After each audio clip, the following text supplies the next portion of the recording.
33 ans, à la solde de Paris. Son opposant principal est Ruben Oumniobé, leader de l'UPC, un parti indépendantiste. Oumniobé a bien compris le piège de cette pseudo-démocratisation. Il réclame, lui, une véritable indépendance pour son pays, jusqu'aux Nations Unies.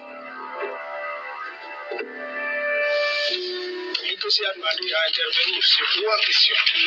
La réunification immédiate du Cameroun, la constitution d'un conseil de gouvernement et d'une assemblée avec des pouvoirs législatifs.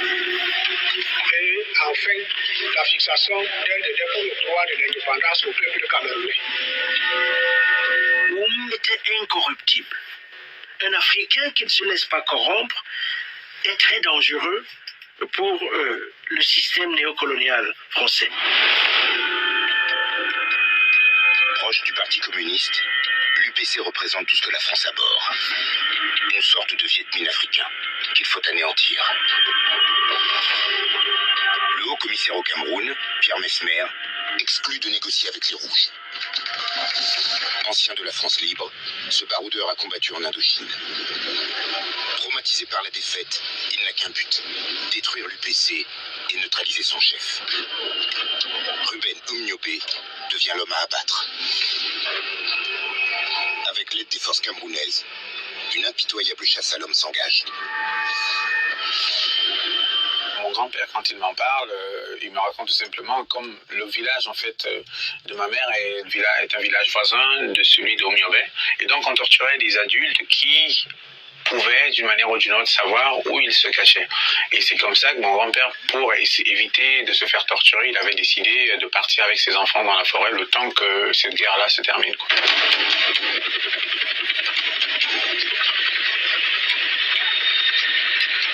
Pour nettoyer la région, les troupes françaises appliquent les méthodes de contre-guérilla imaginées à Madagascar, affinées en Indochine et utilisées au même moment en Algérie.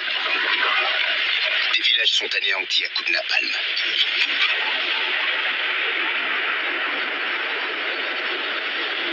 Une guerre cruelle dont les Français de métropole ignorent tout.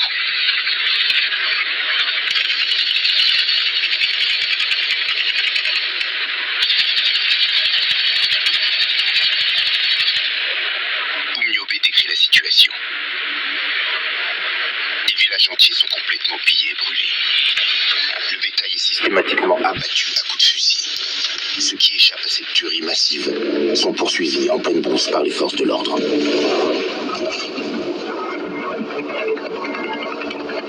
Après des mois de terreur, les maquisards de l'UPC sont anéantis.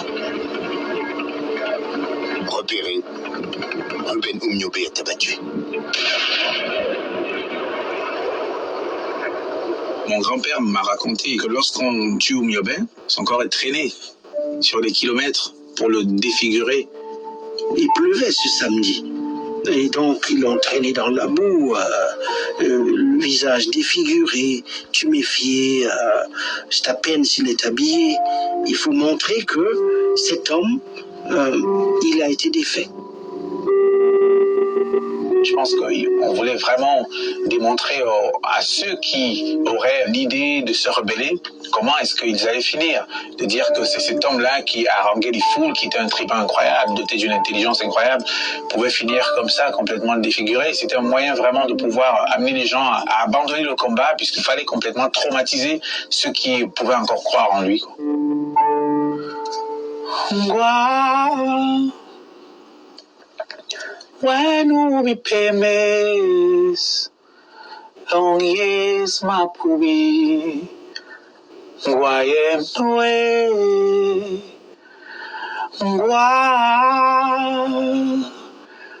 When we leres, bimbumwes gikiva, guayem noe,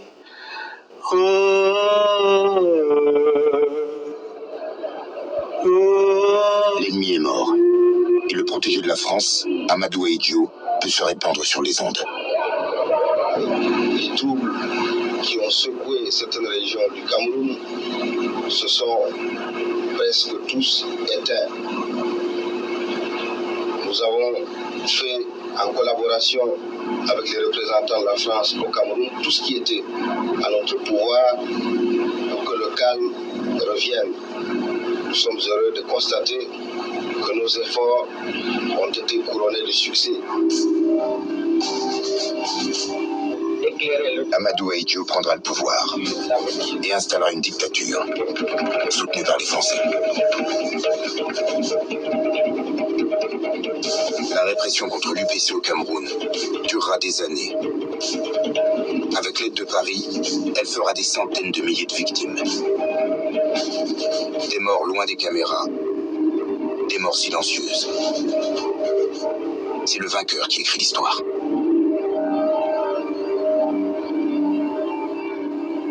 Lorsque j'ai grandi au Cameroun, il était interdit de parler de Oum et de l'UPC. Moi, j'ai été témoin, jeune homme, de gens qui évoquaient Oum et qui essayaient de voir qui était à côté d'eux.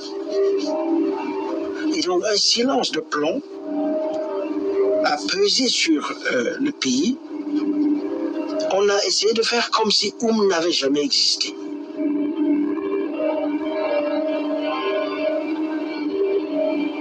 C'est comme s'il y avait une amnésie de cette histoire. Ou en tout cas, il faut vraiment faire un travail archéologique pour déterrer, même au sein des familles, ce qui a été, l'ampleur de ce qui a été et qu'est-ce qui s'est passé. Dans les cours d'histoire qu'on avait au collège, le Cameroun était pris comme exemple d'une décolonisation pacifique. C'est incroyable à quel point les faits et l'histoire peuvent être falsifiés, et de manière institutionnelle.